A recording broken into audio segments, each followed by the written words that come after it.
दोस्तों और भाइयों और माताओं और बंधुओं, आप लोग हमारी कंपनी से कलाकारों लोग को देखे गाना और डांस रिकॉर्डिंग पेश किए। आगे गणेश कुमार अब हमारे देखे लगे। कला को देखना है तो मुंह मारिए जाड़ के हिला देलवा पूरा हार के रौला लगा बानी शॉर्ट टॉल जाड़ बाटे हॉट रौला लगा जाम घरे आ नचनिया लोग जाड़ लगी धीरे धीरे धर। तो लीजिए मेरे दोस्तों, हगवानी खजवानी हम आइए तो गई ना भूले के बा ना भुलाए के बा। ई पहले मन सरिया मंगल तो नहीं बा जे हमरा बात के अगर भूल जाई वो भांटा नियर झूल जाई। हाँ तो ये हौसला लगा जब मुंह दाब के 3.5 पाउंड कस। तो लीजिए मेरे दोस्तों, हमारे मुख से आप लोग हिंदी में समाचार लीजिए। ये भागलपुर रांची गोरखपुर केंद्र घीवा ढाल चौक से बोल रहे हैं। हमारे स्टूडियो के घड़ी में 12:13 14 सेकंड में एक मुर्गी ने 3 अंडा छोड़कर फिरा रहा है। आओ खा लो। हम वाली बात को अति रहेंगे कोई बात हई के बनले में 1 साल लाए 3 साल बाद में तनी आंखें बंद हो जाती। तो लीजिए मेरे दोस्तों, आगे का समाचार लीजिए। हावड़ा पुल में बेसी पानी आ जाने के कारण से उसमें जितनी मछली है पानी में डूब डूब कर मर रही है। हमारे इंसान भाई मछली को पकड़कर कढ़ाई में डबका कर जिला रहे हैं। आगे का मुक्त समाचार लीजिए। कोई इंसान मर जाता है, कोई हला देता है, कोई जला देता है, कोई गाड़ देता है। आप लोग दूसरे पौधान पर चले गए। जो आप लोग समझते हैं वो गणेश जी बात नहीं करते हैं। कहने का मतलब थोड़ा तोतरा बोलते हैं। कोई इंसान मर जाता है, कोई हला देता है, कोई जला देता है, कोई जमीन के अंदर ला के लाश को गाड़ देता है। आगे का मुक्त समाचार लीजिए। नई दिल्ली में एक गाड़ी से 9 जवान को ठोकर लग चुकी है, जिसमें 5 आदमी मर गया है, 4 आदमी घायल हो गया है। जो मर गया है उसको हॉस्पिटल में भर्ती कर दी गई है, जो जिंदा है उसको जलाई गई। आइए हमारी कंपनी से मुक्त समाचार हिंदी में खत्म हुआ। हमारे मुख से आप लोग फिल्म सुनिएगा। फिल्म होगा फिलंडू और गाने का बोल होगा हथिया के पार। तो सबसे पहले लीजिए भैया, नीतीश कुमार बंद कइले दारू के आ कम पिटाई बा मेहरारू के।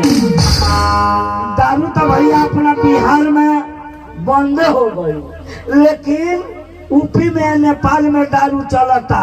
तो शराब कैसे पिया जाता है और शराब पीकर कैसे बोला जाता है और शराब पीकर कैसे चला जाता है। शराब पीना कोई पाप नहीं है, ये शराब पीना कोई हराम नहीं है, ये शराब पीना कोई खराब नहीं है। खराब क्या है? चाल व्यवहार विचार।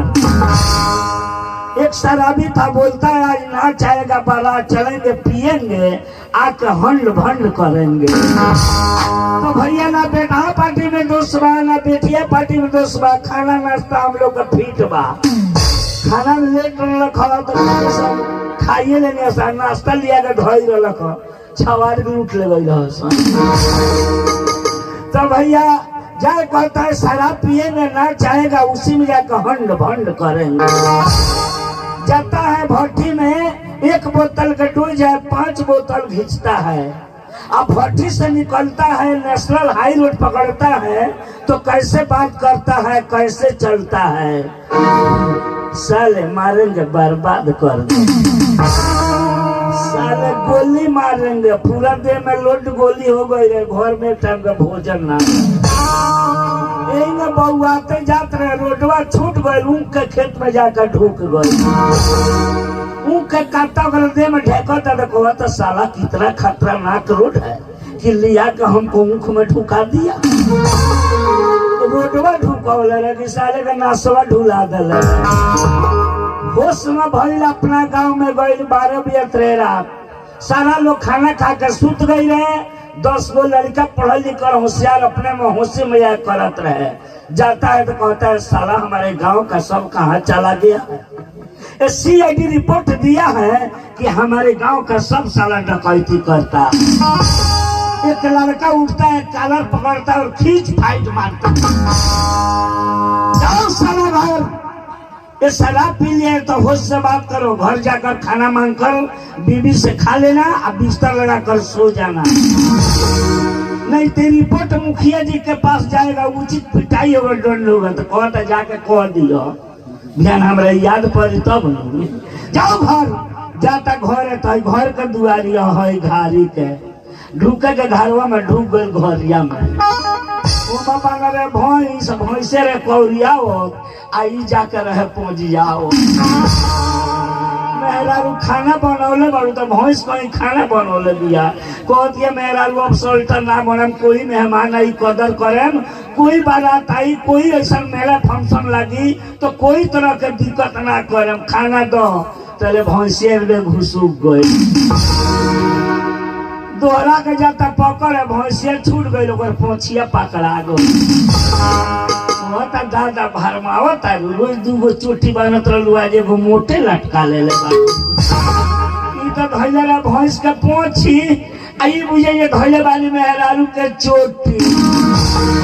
बहुत मेहरारू अब से गलती ना हुई, अब से अल्टर बात तो ले गौरी घुसुक गई। दोहरा के जाता पकड़ है, भैंसिया छूट गई, पछिल का धरवा पकड़ा गई। कहता नहीं हमरा भरमावत ये लग पोटिया में लागल सुगरा में, भैंसे बल गुदगुदी, भैंसा लागल मुंहते। कहता नहीं इतना स्टैंडर्ड खाना दी, स्टैंडर्ड तेल साबुन दी, अब पानी देगा हाथ में तो अलग भाव का होता है। गिराव के नाम हमरा पियाई के बा, भैंस मुतत अम्मा रजनी साना सन घींचता। घींच लेता तो कहता बर्बाद कर दे में या कोयले घाम में से काम करके आए तो ठंडा पानी दिए तो गर्म पियावतिया। गरम तो बढ़ला बा, सारा नून छाला हो लागता। जानवर पढ़ल लिखल कहते पातना का बेटा कथी घारी में ठंडा गरम रिहर्सल कैले बा, आके देखो के तो मां रजनी साना सन घींचत रहे। जाए पढ़ने का बेटा भागा, पढ़ लिख के कुछो नहीं कैलो। अगर शराबे पिए के बा 1 बोतल के डोज बा, आधा बोतल पियत तो भैंस के मुतल ना पियत। बहुत मेहरानी एगो तेही जानते रहे, हमारी गांव में मत कहिए ना तो इज्जत चल जाई। तो ये पूरा लोग जान गए रात भर भैंस के मुतल घींच घींच कर पिए लगा। तो भैया कोई बात कुछ कहे के ना चाहिए। 2-4 गो छवारी कोने घूमत लस, हम गए नहीं पेशाब करे होने तो एगो कहता है सरवा जो करवा को जाई रे। हम औलो से कहनी यो सरवे बकवास ना करने तो मारे ढक जाए, नाचे में रह जाई तो हंड भंड हो जाई। तो भैया हम तो बातें में भरम गई। हमारे मेहरारू फोन कैले दिया हमारे बर्बाद न कर देनी तो एक बाप का बेटी ना जेंट्स है, हम भी लेडीज नहीं है भैया। तो चल के देखो तानी का दिक्कत बाजे फोन पर फोन मारतिया। अरे भैया हमरा मेहरारू को देखला लगा। हाँ तुम्हें तो गाँव में नमूना बुझाता रहा। हम चीन जाइए पढ़ाई नमूना गाँव में के बात नहीं है। तो चल के देखो तानी का दिक्कत बा जे फोन पर फोन मारतिया एवं मार के जियान न कर देनी तो एक बाप के बेटा ना। हमरा मेहरारू को देखला लगा तो हमरो देखा लगा। कानू देखले वाले ओकरा के हमार ना देखी।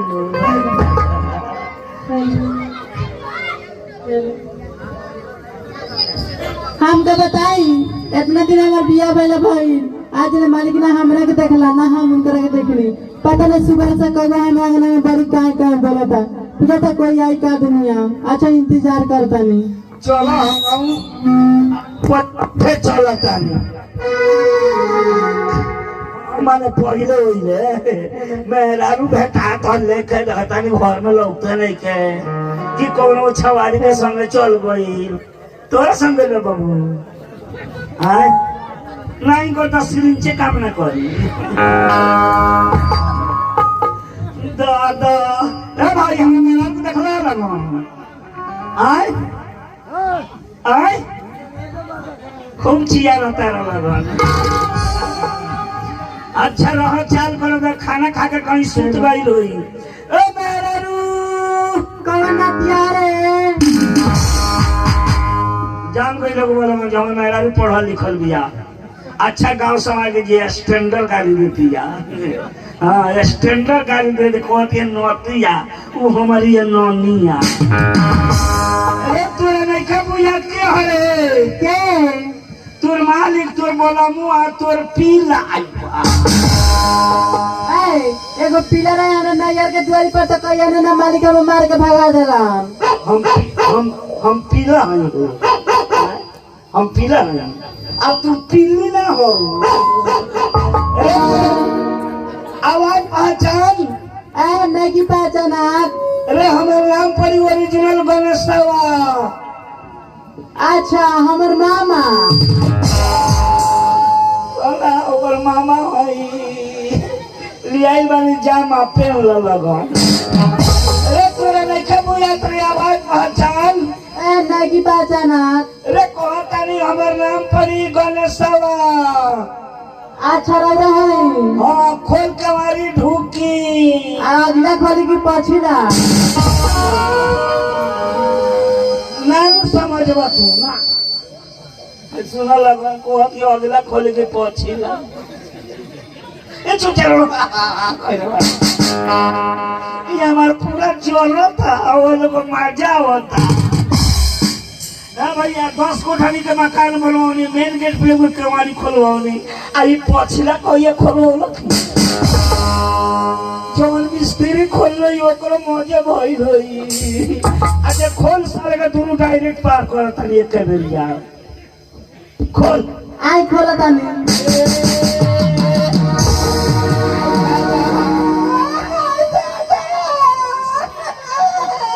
और तोरे में ढूक गई ए का भाई और ये वो कोटा बल टूट गई लेकिन उनके में ढूक गई रे ई कौन खोलाई रे ना दबती तो नक्शा सीमांत दोनों खत्म हो जाएगी शादी करके और एग्जाम हो गइल बा जाम हो गई बा हां तो हेतना इच्छा वाली किलो मांग आइल बा पैसा मांग के तेल किन के तेला ना ले के तेल लागल बा ए भाई तो नहीं तेल लागल बा गिरिस बा तो लियाओ ने ना फिनिश कर दी हो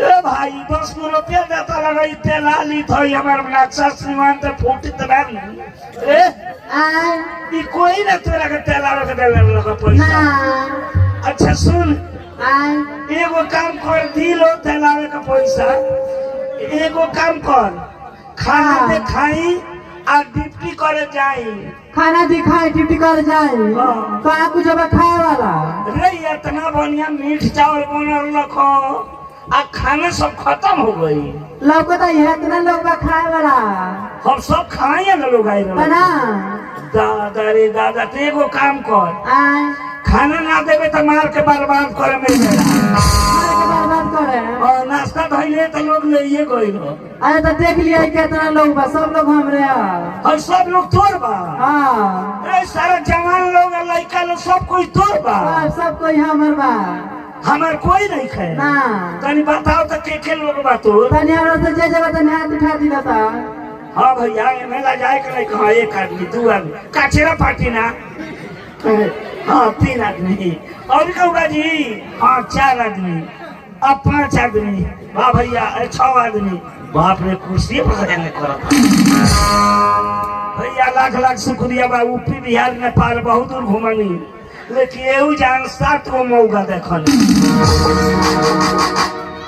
हो गया बा खाए नहीं उठाओ एक से तू कल आ तोहरा से हम कर लेता आ ले चल को ना फुलवारी में हुमचा देता रे मर्द मर्द से लड़ेला ई कनिया राशि 7 जाने तैयार भइल रखलो ए लोग छाड़ दे बाबा के समाज में मर्द से हमार बा मोच के लड़ाई होला मर्द मर्द संग लड़ेला तो भाई 7 आदमी के छाट के बकिए लोग मर्द हमार बा।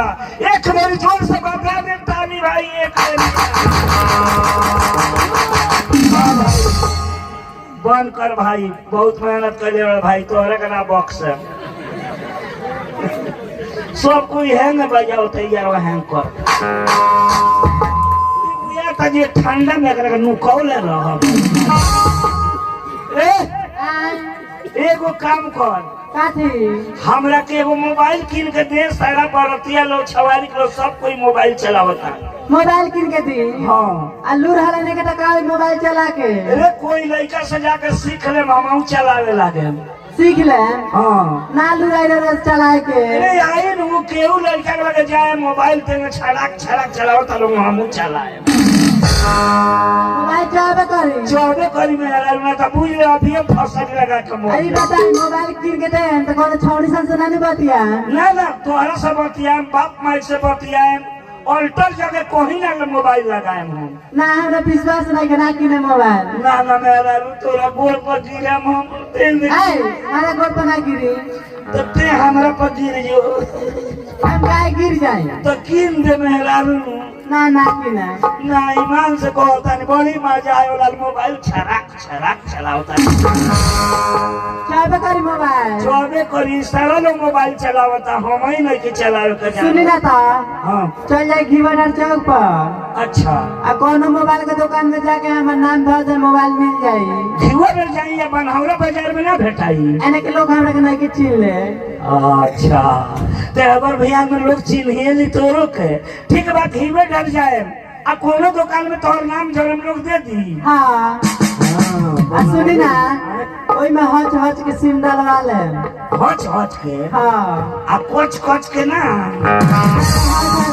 फिर तो मेरा भी जाता नहीं। Bye bye bye bye time time bye. चलो थानी हम बस घीवा डर चौक भाई। अब मोबाइल चाहिए तो चाहिए, मोबाइल किने अब पूजा बात करे, अगरबत्ती जलाए, अब तो मोबाइल के चालू करे हम।